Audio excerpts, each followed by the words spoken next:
انحصار غلامی پر تھا، اس لیے غلاموں سے اچھا سلوک کرنے کا حکم دیا گیا۔ جب مسلم ریاست اقلیتوں کے خلاف جاتی ہے تو وہ اسلام کے خلاف جاتی ہے۔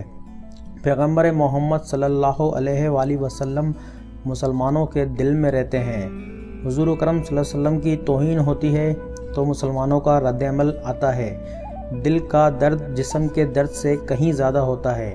اب مسئلہ کشمیر پر بات کرنا چاہتا ہوں، جس کے لیے میں یہاں آیا۔ جب اقتدار میں آیا تو پہلی ترجیح سب کے ساتھ امن لانا تھی۔ ہم نے دہشت گردی کے خلاف امریکی جنگ میں شراکت کی۔ 70,000 پاکستانی دہشت گردی کے خلاف جنگ میں شہید ہوئے۔ 80 کی دہائی میں افغانستان میں لڑنے کے لیے مجاہدین تیار کیے۔ امریکہ اور مغرب نے فنڈ دیے۔ سوویت یونین کے خاتمے کے بعد امریکہ سب چھوڑ چھاڑ کر چلا گیا۔ 9/11 کے بعد پاکستان نے پھر امریکہ کا ساتھ دیا۔ 9/11 کے بعد ہمیں بتایا گیا افغانستان میں جہاد نہیں دہشت گردی ہے، اس لیے امریکہ کی جنگ میں شمولیت کا مخالف تھا۔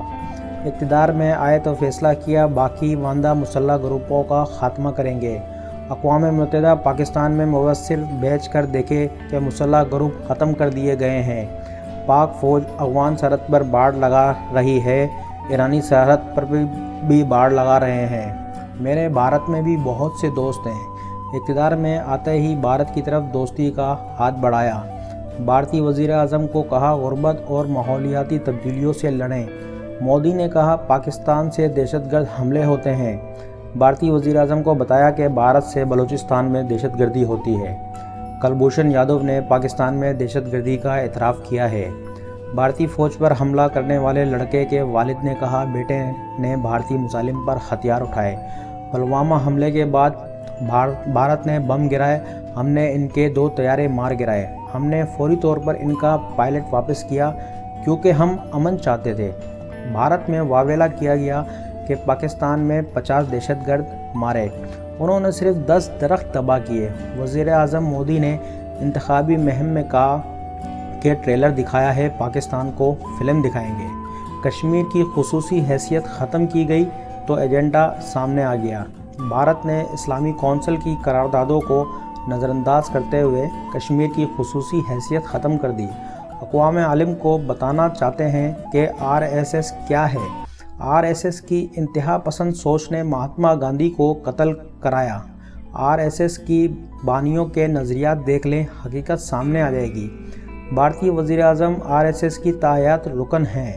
RSS مسلمانوں اور کرسچن سے نفرت کرتے ہیں۔ RSS بھارت سے مسلمانوں کا خاتمہ چاہتے ہیں۔ RSS ہٹلر اور نازی ازم سے متاثر تنظیم ہے۔ نریندر مودی نے گجرات میں 3 دن تک مسلمانوں کا قتل عام کرایا۔ برطانیہ میں 80 لاکھ جانور بھی بند ہوتے تو شور مچ جاتا۔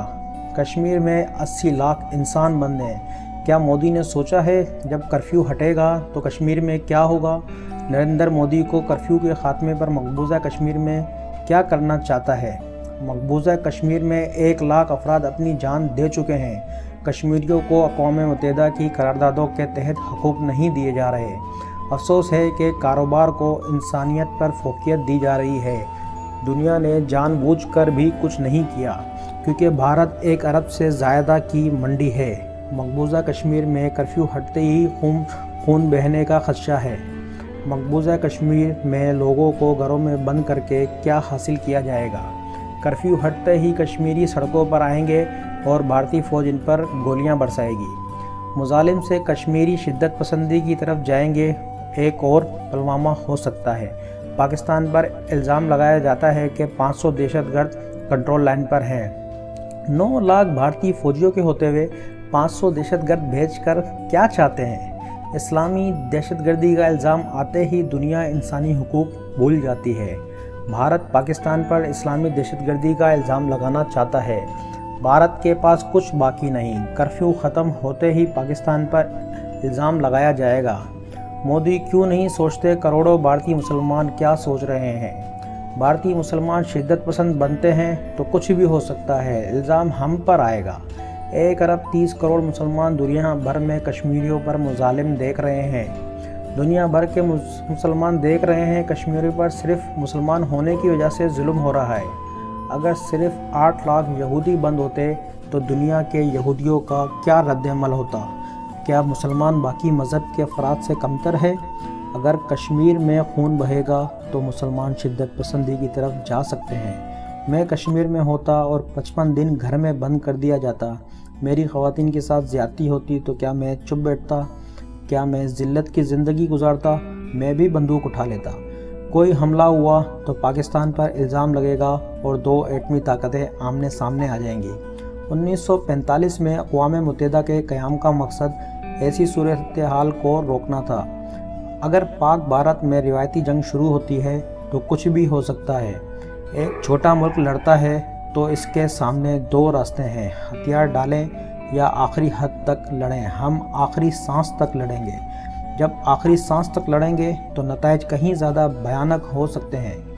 وقت ہے 1939 کی طرح خوشامد نہ کریں، انسانیت کا ساتھ دیں۔